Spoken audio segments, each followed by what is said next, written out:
The mug my wife pressed into my hand smelled like a hospital pretending to be a garden.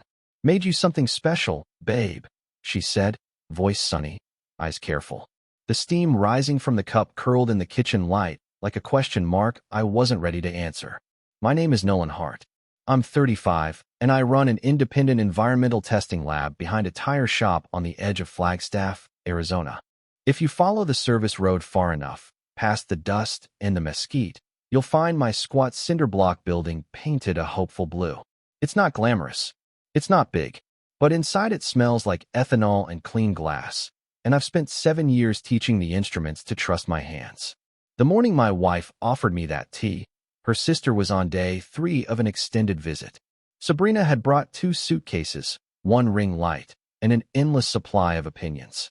She paced through our house like a TV judge with a gavel no one asked her to use. The first day, she called my laboratory Nolan's little science hobby.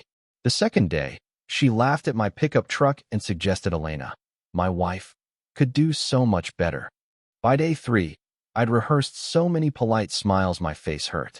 Elena used to laugh with me. She used to bring sandwiches to the lab when I worked late calibrating the HPLC, and she'd lean against the counter and ask what all the blinking meant. She teased me for brewing coffee strong enough to strip paint. When my hands shook after my first big city contract, she held them until they stopped. We met when she was finishing her clinical rotations at the county hospital, and I was still laying tile during the day and studying chemistry at night. Back then, when I talked about opening a lab of my own, she looked at me like I was building a house we'd live in forever. People's faces change with time in soft and obvious ways. Elena's changed in a way you notice only if you love them. The tilt of listening turning into the tilt of assessment. I don't have a single day I can point to. It was more like the slow pull of gravity on a hanging plant, leaves turning toward a window you didn't see open. Sabrina sat on our couch with a throw blanket tucked around her like a queen's train and said into her phone, "No, I'm surviving. But honestly, the water pressure is medieval." She shot me a look that said I was responsible for the aquifer. Elena lifted the mug in both hands as if it were an offering. "My own blend," she said, "to help you relax. You've been so wound up." The liquid was darker than any chamomile I'd ever seen, an amber that leaned toward dirty honey. The smell reminded me of a broom closet in a clinic, bleach trying to romance lavender, and under that, something barky and bitter, familiar in a way that tugged at a half-memory. I'd handled enough plant extracts to know when one wanted to be noticed. "You're an angel," I said, and kissed her cheek. But I did not drink. I let the steam hit my face while I watched hers. Her smile was bright and a millimeter too tight. The brightness felt like the light you turn on in a room to prove you're not hiding anything. From the living room, Sabrina spoke louder, a stage whisper tailored for my ears. "No, the kitchen's cute if you like rustic. He built these shelves himself. They look homemade." I took another sniff of the mug. Beneath the flowers and honey was a cold medicinal line that didn't belong at breakfast. Senna, I thought, then shook it off. Senna, cascara, buckthorn, natural laxatives often pitched as detoxes. I'd tested teas for a wellness company once. They came packaged like little apothecary promises. The lab called them what they were, chemistry. Elena watched the mug more than she watched me. "It's best hot," she said. "Is it?" I asked. She nodded. Her fingers flexed against the ceramic of her own cup, the one I hadn't noticed in her other hand. On the counter beside the sink sat a second mug that matched mine. 2 cups. Identical, except for what they contained. Sabrina drifted into the kitchen, still on her phone. "Finally," she said, lifting the mug beside the sink. "Something in this house that smells like civilization." She took a swallow so big it sounded like a dare. Elena jolted forward. "Wait." But Sabrina had already taken a second drink. She made a face, a small child's grimace, all tongue and wrinkle, then shrugged. "Weird aftertaste. Whatever. I need caffeine." Elena's smile didn't slip. It fractured, like an egg tapped just hard enough to web the shell. She set her own mug down with care. "Nolan," she said, "too light. Yours will get cold." I lifted the cup, let the heat lick my lip, and lowered it. "I'll give it a minute," I said, and moved to the sink to rinse a plate that didn't need rinsing. I used to be the sort of man who wanted to believe my wife could never hurt me.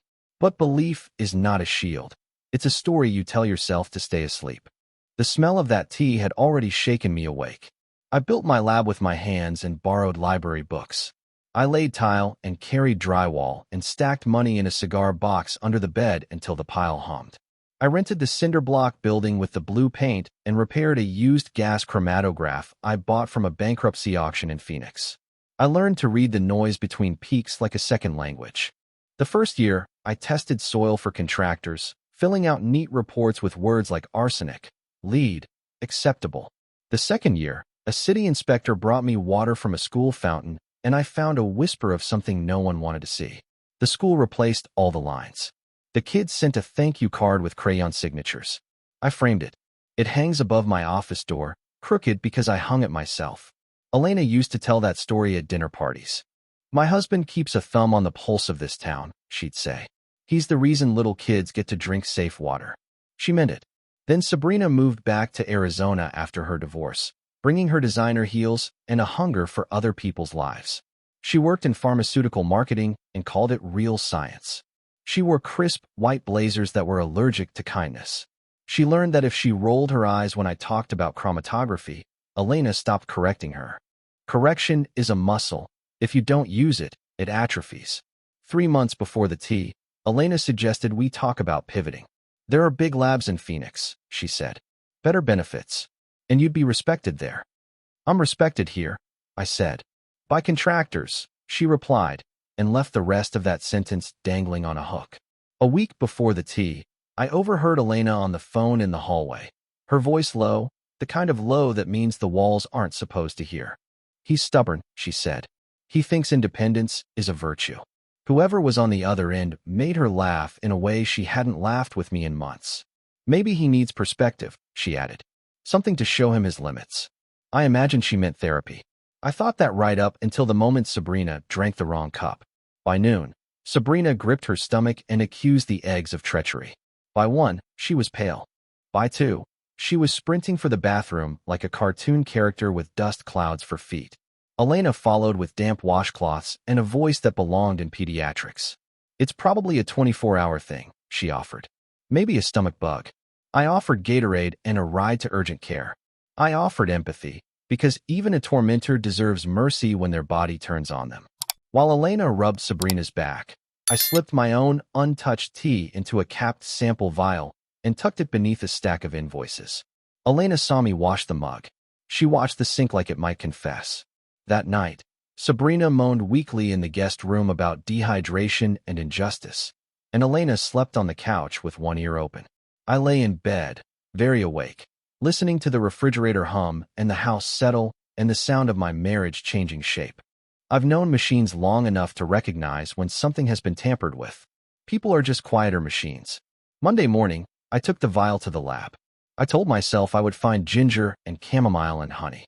I told myself I was dramatic, sensitive, hungry. I prepped the sample and ran it through LCMS with a gradient I'd used 1,000 times. I watched the peaks appear like a heartbeat on a hospital monitor, strong and regular, and then, there, a narrow knife at a retention time that made my throat go dry.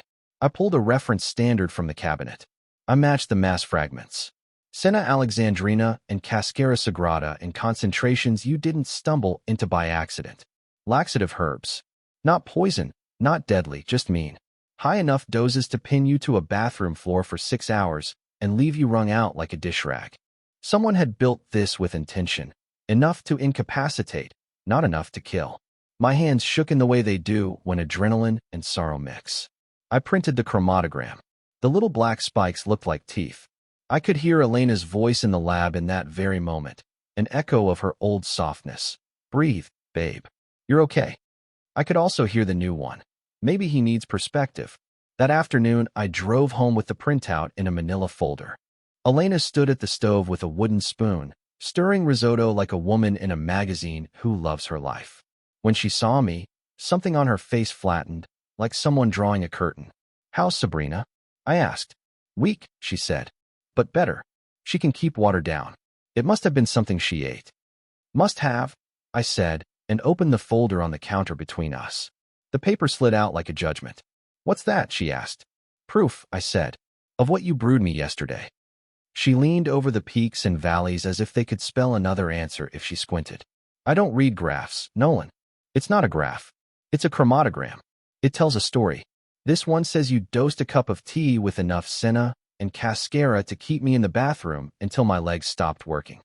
She looked at me for a long breath and then did something I will never forget. She considered which lie to pick up. It was delicate and quick, a swallow before the performance begins. You're being ridiculous, she decided. Herbal teas are complex. The second mug, I said quietly. Sabrina grabbed it. You tried to stop her. You didn't stop me. Because I made yours for you, she said, little girl offense. Because I was trying to help you relax. Help me relax, I repeated, and tasted how bitter the phrase was in my mouth. Or help me miss a couple days of work so my world felt unstable enough to sell to someone who promised security? Elena set the spoon down. The risotto plopped in slow motion. What are you talking about? You tell me, I said, or I can show you the emails. I printed those too. Her eyes moved, left, right, back to me, like someone tracking a fly. Emails. I watched in silence. Confession is a door. Sometimes people walk through. Sometimes they burn the house down and pretend it was never there. Half an hour later, when she had left for the pharmacy to fetch electrolyte packets for Sabrina, I went to the little desk in the corner of our home office and opened the bottom drawer. Elena kept old warranties and holiday cards there, and under those, a manila folder labeled with my name in her neat, prayerful handwriting.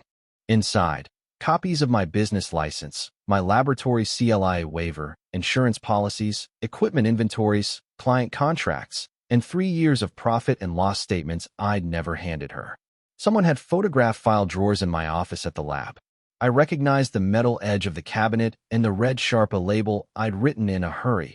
Water, City, Spring. Tucked among the papers were printouts of emails between Elena and a man named Jonah Pike at a company called Meridian Path Analytics.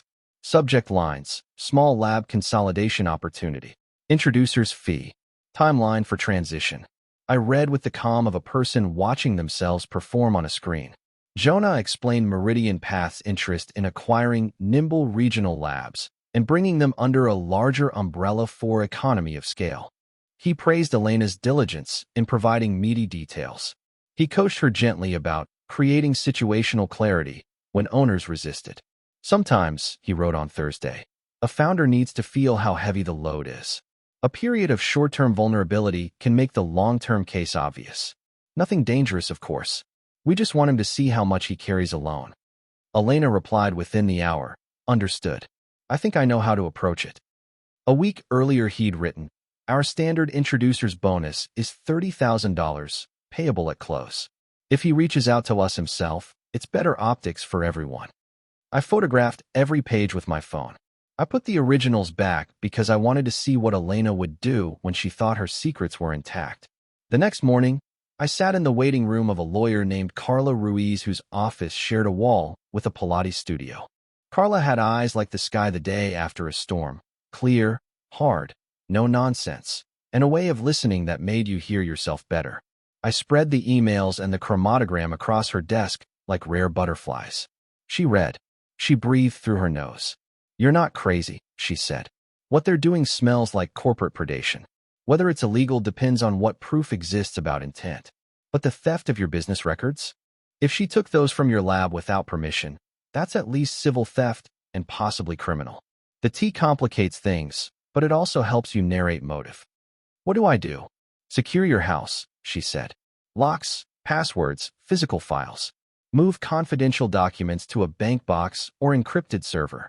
Notify your top clients in a neutral way that any acquisition inquiries should be directed to you, not a third party. And Nolan, don't tell Elena what you know until you're ready to act. People behave unpredictably when you take away their plans. I changed the locks that afternoon. I reset every password that mattered. My emails to clients were careful, a note about misinformation in the industry, and a reminder that Hard Environmental Solutions was independent and staying that way. My oldest client wrote back, always figured you were too stubborn to sell. That's why we like you. On Thursday, Sabrina's color returned enough for her to critique my coffee again. She packed her ring light with the gravity of a farewell ceremony.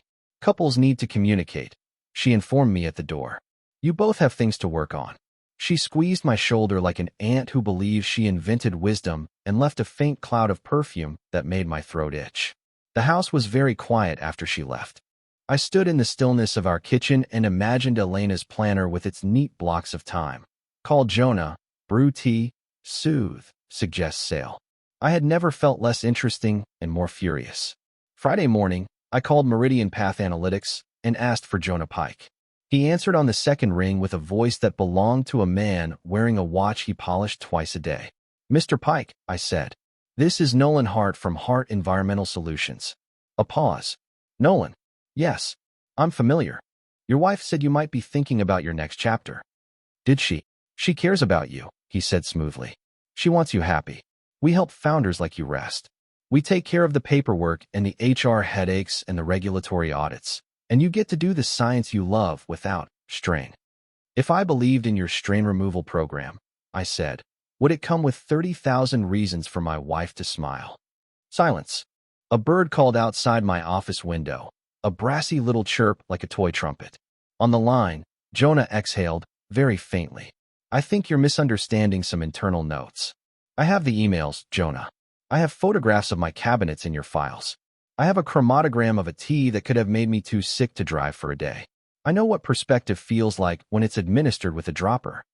I never told Elena to hurt you, he said. We never instruct spouses. You coached her to make me vulnerable. I suggested she let you see how exhausting it is to manage everything alone. That's a lovely sentence when you write it next to a smiling stock photo. In my kitchen, it looked like a cup of diarrhea. He didn't laugh. What is it you want, Nolan? To meet, I said. Today, 2 o'clock. The coffee shop by the old train depot. We'll talk about what you and I will never do to each other again. At 2, Jonah walked into the coffee shop in a slate suit and a jawline that looked insured. He sat, and I slid a folder across the small table. I'm not a villain, he said, flipping through the pages. We keep the lights on in a lot of places. You keep the lights on for people who want to sell. I'm not one of them. And even if I were, I wouldn't sell to a company that thinks my marriage is leverage. He set the papers down and laced his fingers together like a politician. There's reputational risk on both sides here. I shrugged. Only if I lose my sense of indignation. And I don't misplace that easily. We stared at each other.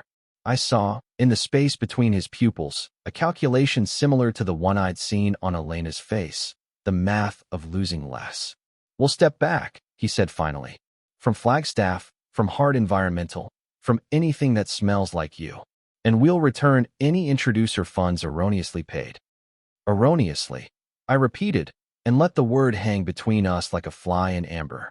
He reached for his briefcase, drew out a check already filled in, already signed. $30,000. My name on the line. Consider it an apology for enthusiastic engagement. I picked up the check. It was heavy with ink. Consider it a donation, I said, to my instrument budget. When Jonah left, he did it gracefully. Men like him learn to exit without showing the sweat. I sat for a minute with my hands flat on the table, palms remembering that they could still make things. When I looked up, the barista was watching me with a compassion I didn't know you could get with a latte. You good? He asked. I might be, I said, and meant it for the first time in a week. Elena came home Monday morning as if the weekend had been a nap. She set her keys on the hook and poured coffee and sat across from me at our kitchen table, the place where she'd offered me a clean white mug and a small war. Her hair was pulled back. Her scrubs were folded in a tote by her feet. She wore her wedding ring like it weighed several pounds. We need to talk, she said. We do. I agreed, and put the folder on the table between us. She looked at it and didn't feign surprise. She opened it and didn't feign shame. She closed it as if that could make the contents go anywhere. You went through my things, she said. You went through my lab, I said. She didn't blink. I was trying to help you. By selling me? By saving you, she said. And there it was, the religion of certainty, the gospel of what's good for you whether you want it or not. You're drowning, Nolan. You carry everything. Payroll, inspections, clients who call at 2 a.m. You wake up and bolt to the bathroom because stress is eating your stomach lining. You look 10 years older than you are. I put my hand on my own face as if I could feel the truth of that. And so you made me sicker to prove I was sick. She glanced at the sink, at the mugs lined up like witnesses. It was a detox blend. It was a tripwire, I said. And it would have worked, except your sister can't keep her hands to herself. Elena leaned back in her chair. You can't prove intent. I can, I said calmly. Prove conspiracy and theft. And I can give the state licensing board a neat narrative connecting Meridian Path and one of their promising introducers to a night when a nurse practiced medicine without consent in her own kitchen. She kept her eyes on mine. The woman I loved was there, buried beneath the woman who had made a plan that didn't need my input. What do you want? She asked finally. I want you to sign divorce papers. I want you to disclaim any interest in Hart Environmental Solutions, in its assets, clients, or name. I want you to box up your books and your sweaters and your coffee grinder and take them somewhere else by Friday. That's impossible, she said. I need time. You had time, I said. You had months to construct an elegant little nudge. You can have 5 days to find a couch. A small sound escaped her mouth, the kind a person makes when they find a shard of glass in a basket of fruit. She stood. I loved you, she said, and her voice broke on the past tense. I believe you, I said. I loved you too. She moved to the window and looked out at the strip of yard where we had once eaten grilled peaches in August and decided to adopt a stray dog we named Mercury because he outran everyone. We'd buried Mercury under the juniper last spring, and I had cried into Elena's shoulder until her scrubs were wet through. She didn't cry then. She didn't cry now. She nodded once, like a deal had been made, and walked into the bedroom to pack. She left Thursday afternoon with 3 boxes and a quiet mouth. She didn't ask for alimony. She didn't ask for the house. She didn't ask for my vote on her memory of me. Later, I would learn she took a job at a hospital in Phoenix with a title longer than the neck of her ID badge. She posted photos of herself in blue scrubs with a city skyline behind her and captions about stability. Jonah sent a formal letter acknowledging miscommunications and confirming that Meridian Path would cease all acquisition discussions in northern Arizona for the foreseeable future. He enclosed the check in an expensive envelope that didn't match the smell of my house. I deposited it and bought an FTIR spectrometer I'd been coveting for years. The first time the new instrument hummed to life, I felt giddy, like I'd brought home a puppy that promised to sniff out truth. The months that followed tasted clean. I took on 2 new municipal clients and a contract with a small pharmaceutical compounding pharmacy that wanted a second set of eyes on purity. The local sheriff's office sent me samples in brown paper bags with typed labels that said things like unknown powder number 7, and I put on my gloves and found out what they were. I came home with chemical stories in my pockets and set them on my empty kitchen table and didn't have to translate them for anyone. The first Sunday of March, I brewed my own coffee, black and uncomplicated, and stood at the window where Elena had once smooth-talked the curtains into perfect pleats. The morning sun came up pink over the San Francisco peaks. The sink was full of clean mugs. The house hummed. My stomach felt like it belonged to me. When people hear this part of the story, they ask if I missed her. Yes, I missed her the way you missed the version of yourself that existed in a different weather system. I missed the way she used to listen like a person learning a song. But grief and relief can sit at the same table and split a bagel. They did in my house, week after week, until one day relief paid the check and told grief she could go. I didn't file criminal charges. I kept copies of the emails and the chromatogram in a folder marked I in case. I didn't send anonymous letters to Elena's boss or Jonah's board. I told myself a story about mercy. Maybe that's another way we keep ourselves asleep. Or maybe it's how we choose to live when we've learned we can survive awake. In April, a contractor brought me dust collected from a renovation of an old elementary school. He was worried about asbestos. I ran the tests and found vermiculite with a historical fingerprint and traces of something that didn't belong in children's lungs. The report went to the city shut the project down for remediation, and my phone rang with parents saying thank you. I put that second crayon card next to the first above my office door. They hang crooked together now, a matched set of small, loud reasons. Sometimes, very early, before clients arrive, I run my finger along the new spectrometer's smooth edge and think about how instruments and people both produce signatures under pressure. If you know what you're looking for, you can read the pattern and write the story backward. Elena's story looks different from the end than it did while I was living inside it. There were times she cared for me so completely it felt like worship. There were times she looked at me and saw a problem she could solve. Both are parts of her. Both are parts of me, too. The man who chooses independence even when his hands shake, and the man who wanted a witness at his kitchen table when the dawn came pink. The day Mercury died, Elena held me on the tile, and I thought, this is how we are forever. The day Sabrina drank my tea, I thought, this is how we are now. The morning I signed the divorce papers, hands steady and slow, I thought, maybe neither is true. Maybe what we are is what we do next. What I did next was get up earlier and brew my own coffee and wear ear protection when I should and take lunch like I'd promised the nurse I used to be married to. I kept the house, but I bought a new rug because the old one held a smell I couldn't name. I learned to like the silence. I learned to ask my assistant, Ray, to handle the vendor who treated me like a hobbyist. I learned to tell clients no if their rush jobs were emergencies of poor planning. In June, the pharmacy called at 5 a.m. We've got a syringe that looks wrong, the text said. Patient says it didn't feel right. Our supplier swears everything is clean. Bring it, I said, and opened the lab while the horizon was still thinking about light. The HPLC sang. The FTIR nodded. The GCMS told me a secret in sharp little peaks. The lot was contaminated with a solvent residue that shouldn't have made it past a board supervisor. The pharmacy pulled the batch. The patient's doctor switched medications. No one ended up in the ER. I put my head on the cool lab bench and breathed. There's a high you get from catching something before it catches someone else. It's not glamorous. It's not Instagrammable. It's a private swell of knowing you matter in the exact way you promised you would. That night, I went home and opened the back door and let the desert air in. I stood in the doorway with a glass of water and watched a raven consider my fence. The bird hopped once, then lifted into the sky like the air owed it money. I laughed out loud for the first time in months. I had no idea why and every idea at once. When I tell you this is a revenge story, maybe you expected fire, shredded shirts, keyed cars, a reputation salted until nothing grows. There are versions of me that would have enjoyed that. There are versions of me still learning to say no to that enjoyment. The revenge I settled on looks boring from far away. I returned the check Jonah gave me to the lab in the form of a machine that listens. I returned Elena's story about my limits to her with a signature that didn't tremble. I returned Sabrina's ringside commentary with quiet, so complete you could mistake it for peace.